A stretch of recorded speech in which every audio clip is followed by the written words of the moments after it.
Hello guys, so may nabasa na naman ako. Siyempre, masipag ako ngayon. Kakagaling ko lang sa sakit. Kaya talaga matagal ako nawala guys. Pasensya na sa mga nagme-message sa akin na nagko-comment. Bira ako makareply kasi galing talaga ako sa sakit. Guys, pasensya na. Pwede pasensya na. Uy! Eto nga pala, may nabasa ako dito yung kay Sir Jayden. Paano po ang gagawin kapag na-verify na po ang and then nakapag-scan na, tapos after 24 hours, kukunin niya na yung token niya and then na-restrict na po ang account, di po tuloy nakuha yung claim, yung token. So, hindi niya na talaga nakuha yung token niya kasi na-restrict na yung account niya. Sir JD, so hindi natin talaga hindi kami taga World Up and then di rin kami professional tungkol dito.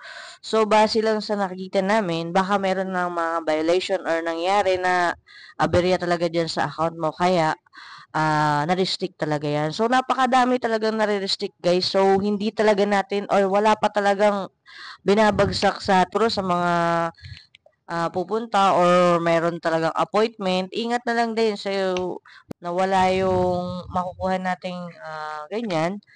Ingat na lang din tayo. Ito ay ano lang naman. So pasensya na sa mga nagtatanong patungkol dito. So sa mga nakakaalam tungkol nito sa comment ni Sir Jadine, comment lang kayo dito at makipagtulungan tayo sa kapwa natin.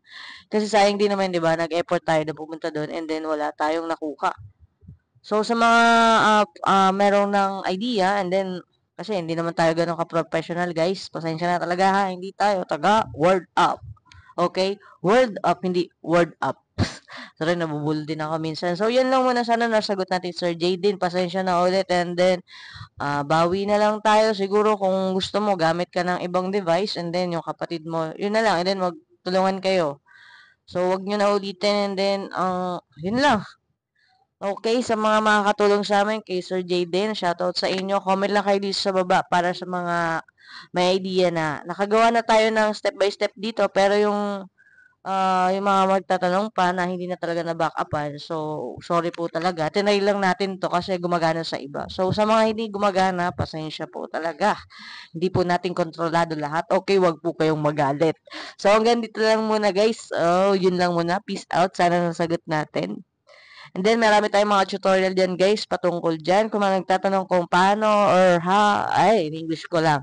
So, comment na lang kayo dito sa baba, okay? Peace out.